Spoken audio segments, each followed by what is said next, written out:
Hello అందరికీ welcome to our channel. ఈరోజు వీడియోలో పొనగంటి కూరతో పప్పు ఏ విధంగా చేసుకోవాలో ఈ వీడియోలో అయితే చూసేయండి.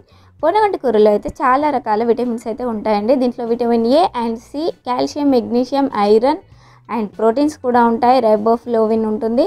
ఇది బరువు తగ్గాలనుకునే వారికి అయితే రెగ్యులర్గా తినడం వల్ల చాలా యూజ్ ఉంటుంది. గుండె సంబంధిత సమస్యలు ఉన్నవారు కూడా తరచుగా తినొచ్చు. అండ్ దీంట్లో విటమిన్ ఏ అనేది అధికంగా ఉండడం వల్ల కంటి చూపును పెంచడంలో ఉపయోగపడుతుంది. దీనిలో కాల్షియం ఉండడం వల్ల ఎముకలు అనేవి దృఢంగా ఉండడానికి అయితే సహాయపడుతుంది. దీంట్లో ఐరన్ ఉంటుంది కాబట్టి ఇది బ్లడ్ ఇంక్రీజ్ కావడానికి కూడా చాలా యూజ్ అయితే ఉంటుంది.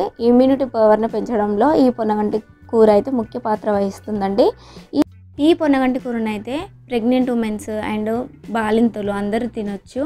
కాకపోతే బాలింతలు అయితే పప్పు వేయకుండా అయితే కర్రీ చేసుకొని తినాలి. అది ఏ విధంగా చేసుకోవాలో మన ఈ ఛానల్లో అయితే పెట్టాను, వెళ్ళి చూసేయండి. ఇప్పుడైతే పొనగంటి కూర పప్పు ఏ విధంగా చేసుకోవాలో ఇప్పుడు చూసేద్దాం. దీనికోసం అయితే స్టవ్ మీద ఒక గిన్నె పెట్టుకొని ఆయిల్ వేసుకొని పోపు దినుసులు చిన్నగా కట్ చేసుకున్న ఆనియన్స్ వేసుకొని చక్కగా ఫ్రై చేసుకోవాలి.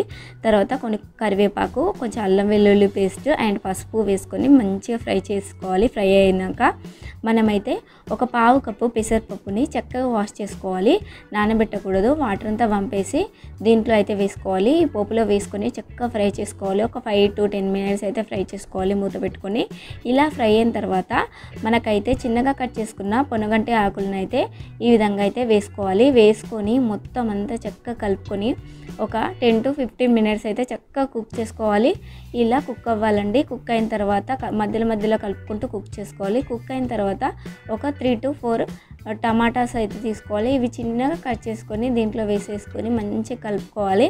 కలుపుకొని ఒక 5 minutes మొత్తం టమాటా అంతా మగ్గేలాగా మంచిగా కుక్ చేసుకోవాలండి. ఈ విధంగా మూత తీసుకుంటూ మధ్యలో కలుపుకుంటూ కుక్ అవ్వాలి.